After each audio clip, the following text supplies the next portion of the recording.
Hello there, welcome or welcome back to my channel, or if you're new here, hi, my name is Samantha and this is my channel where I talk all about books.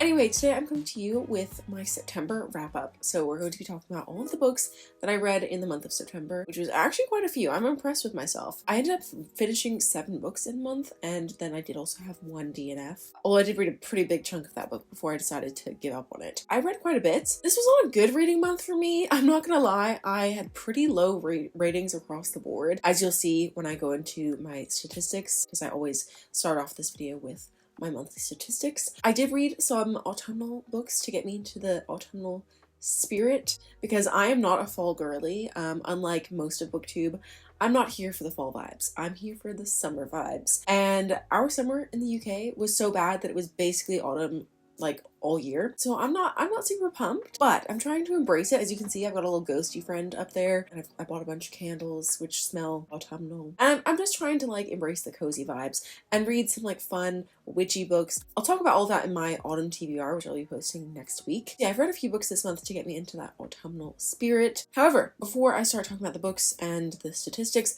I did want to say that I think this month I'm going to switch things up a little bit with this video. I normally review every single book that I read in the month. However, sometimes there are just books where I just don't really feel that passionate about them. So I don't think I'm gonna go over every single book, but I will go through all of the books that I've read and give you my rating. But we'll start off with my statistics, and then I'll tell you what books I read, what I rated them, and then we'll review the books that I feel like I have enough to say about. And first of all, I'm going to go over my reading statistics. So as I said, in September, I did finish 8 books, and I did have 1 DNF. So Storygraph thinks that I only read 7 books because they don't count DNFs, but I do. Anyway, so they say I read 7 books and 2,153 pages. And my moods were mostly mysterious, lighthearted, emotional, very contradictory. A whole variety of moods, as usual. In terms of pace, 4 of the books I read were medium paced and 3 were fast paced. I feel like I do typically gravitate towards medium paced books over fast or slow paced books. In terms of page number, as usual, my most read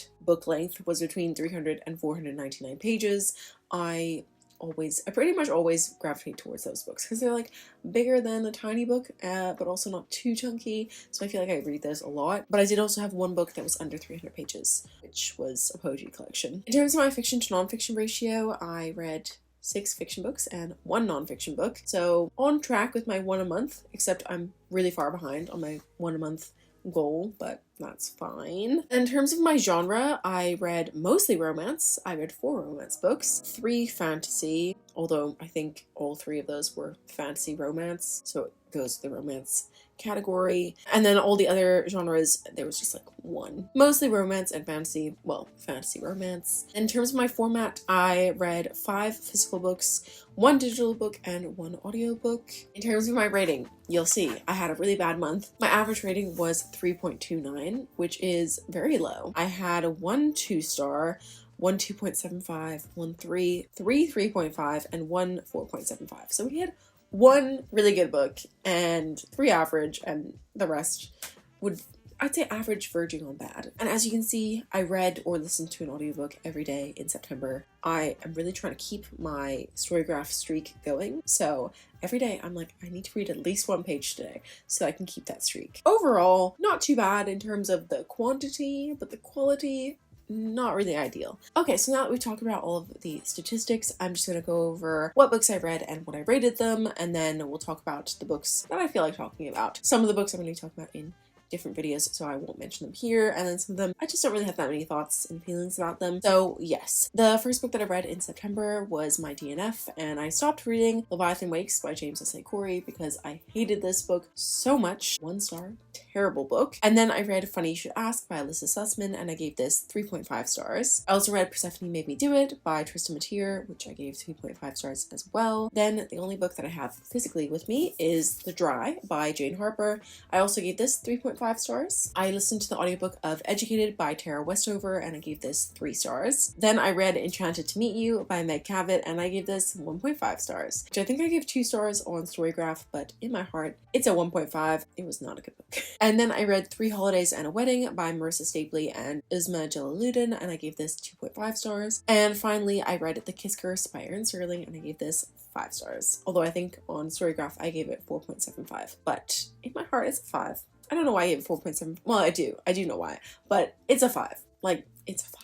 I loved it. So yeah, those were all of the books that I read in September, and now I'm going to talk about some of my favorites, my least favorites, the books that I have passionate thoughts about. So obviously I already mentioned Leviathan Wakes and how much I despised that book. I'm not actually going to go into detail about this book here because I did talk about that book at length in my video where I read books that were recommended if you liked The Martian. So that is a little bit of a spoiler for that video, but if you haven't checked it out, please do go give that a watch because I spent a really long time on that video and I'm very proud of the way it turned out. So yeah, if you were interested in that video, please do watch it. But that's all I'm really going to say about Leviathan Wakes because I've already ranted about that so much. I did also want to talk about Persephone Made Me Do It by Trista Mateer. This was an advanced reader copy that I had, which actually came out in, I think, mid-September. And this is the third and I think final poetry collection in her poetry series. I think it's called the Myth and Magic series, and they're all written in the same format. First one is Aphrodite Made Me Do It, and that's also my favorite one. And the second one was Artemis Made Me Do It, and then of course Persephone Made Me Do It. And yeah, so these are all poetry collections, and essentially it's written in the format of the poet and the goddess are having a conversation. So we'll have like a section of poetry which is like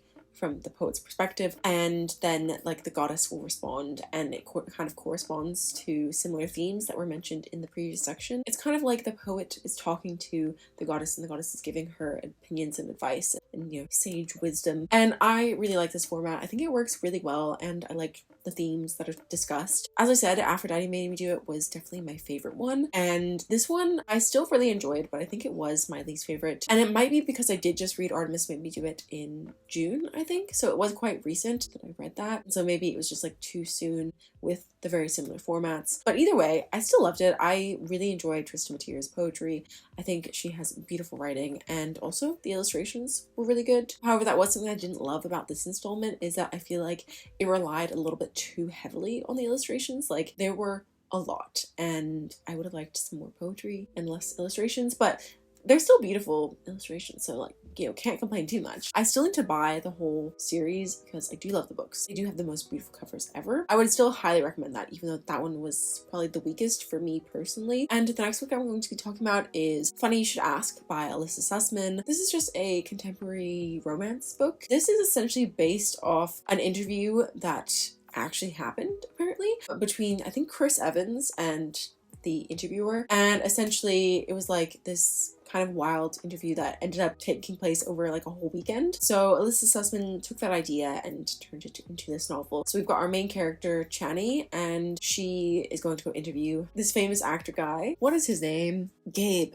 is the name. So yeah, our main character Chani gets the opportunity to interview this big shot celebrity, Gabe Parker, who has actually been chosen to be the next James Bond. Everyone's kind of up in arms about this choice of having him play James Bond, and so Chani's job is to try and like present him in a better light and like prove that he is going to be a really good James Bond. But the interview kind of gets derailed a bit and ends up kind of taking place over a whole weekend. He invites her to go to a movie premiere with him, and then the article kind of goes viral because people are like, wow, did something else happen between them or what? And we also get the perspective of 10 years later when Chinese career has kind of taken off and Gabe's has kind of gone downhill, and she's tasked with interviewing him again, and it just kind of talks about their relationship and what really did happen during those 72 hours 10 years ago. I enjoyed this book a lot. It gave me quite similar vibes to Romantic Comedy by Curtis Sittenfeld, which I read in July, I think, and really enjoyed. It gave me those similar vibes because it was like the female protagonist was kind of like not a nobody, but not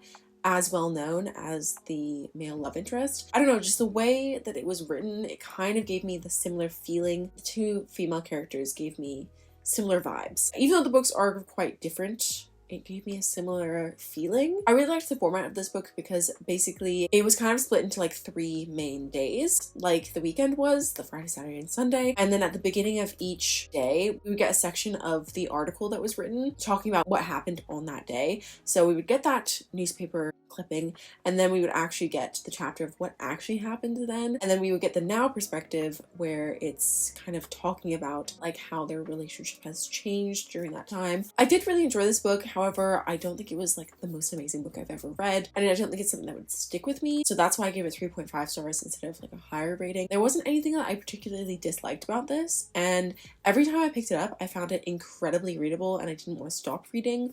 But I also found that like once I put it down, I wasn't like, oh my god, I need to read this book. It was a bit of a weird one. I did like it, but it wasn't just like, it didn't blow my mind. So I gave it 3.5 stars, and I would recommend it, but it's not my favorite thing ever. Anyway, the next book that I'm going to talk about is a thriller, which I kind of just picked up on a whim because I was feeling like a thriller one day. Anyway, that book was The Dry by Jane Harper. I read the second book in this series actually in May, I think. It's called Force of Nature, and that is actually the second book, and this is the first one. But the only real thing that carries over is the detective, Aaron Falk, because yeah, he's the main detective in both cases. It really doesn't matter if you read the second book first, I don't think. However, I do think that the second book was a lot stronger than this book. Well, I mean, I gave that one 4 stars and I gave this one 3.5, so it wasn't a massive difference, but I do think that this book wasn't quite as interesting as Force of Nature. I also think it was more predictable than Force of Nature. However, I still really enjoyed it. This book is basically set in this very small town, which is suffering from a really bad drought,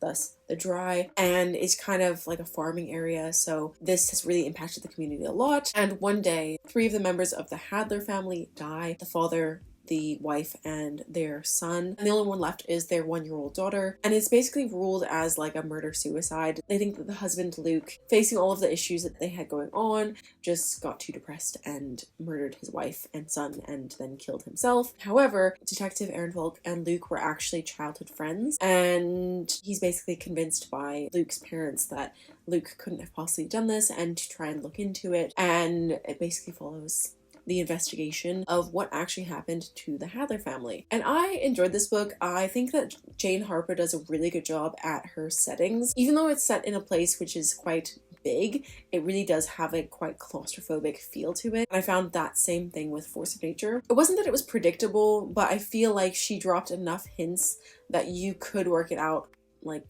quite far away from the ending. So yes, it was a little bit predictable, but I still really enjoyed my time reading this. It was a pretty quick read. I flew through it in like 2 days. I would still recommend it. I do think Force of Nature is better, but this was also her debut, so it's pretty good for a debut. And yeah, I definitely want to pick up more books by Jane Harper because I read them really quickly. They're pretty good. It was a good time. And my favorite book that I read in September, and the last book I'm going to talk about, is The Kiss Curse by Erin Sterling. I'm not going to say too much about this because I am actually going to be talking about this in a different video, which is going to come up towards the end of October. Anyway, but I did want to talk about this one a little bit just because it was my favorite book that I read this month and I loved it so much. But yeah, if you didn't know what The Kiss Curse is, this is the second book in the X-Hex series, which is basically a small town witchy rom-com series, and I am obsessed. I read the X-Hex last year and it was one of my favorite books of the year, and I bought The Kiss Curse pretty soon after, but I just have been not putting it off. I've been saving it for September, October of this year because I read it November last year, I think. And so yeah, I wanted to save it to spooky season, and honestly, it was such a struggle waiting to read this book, but I'm so glad I did because it really did get me into that mindset, and I absolutely loved this book. This book follows the cousin of our protagonist in the first book. So Vivi is the protagonist of the first book, and her cousin Gwyn is the protagonist in this book. And basically Gwyn runs their family store in their small town that they live in Georgia, and they kind of have like a witchy store, but they don't actually sell magical things because in this universe, if you give a non-magical person something magical, it's basically really dangerous and it can like cause them serious harm. So yeah, they're very careful not to actually sell anything magical, but they have, you know, like tarot cards and like crystals and things like that, the witchy vibes. And yeah, so Gwyn is just running the store. Vivi is not around for reasons. And Reese's brother, who Reese is the love interest in the first book, his brother Wells is being sent to this small town to try something new, and he also decides to open up a witchy shop right across the street from Gwyn. So they're kind of rivals to lovers. It's a good old time. I had so much fun with this book. You know, this book gets a lot of criticism, and so does the X-Hex. I think people go into it thinking the fantasy aspect is going to be amazing. Don't think that. Just think that this is just like a rom-com with a little sprinkle of magic, and don't take it too seriously, and you're gonna have a fun time. But if you do take it too seriously, you're gonna be picking at the plot holes, which there definitely are. But I love it. It's a fun time, and if you want to get into the spooky spirit, it's perfect. And there's a talking cat. So as I said, I gave that like 4.75 on Storygraph, but in my heart it's a 5. It's a 5.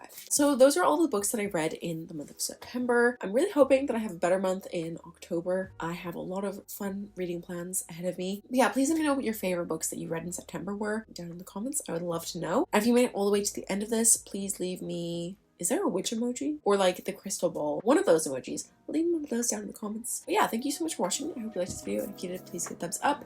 If you're new here, feel free to subscribe down below. And I'll see you very soon with another video. Bye!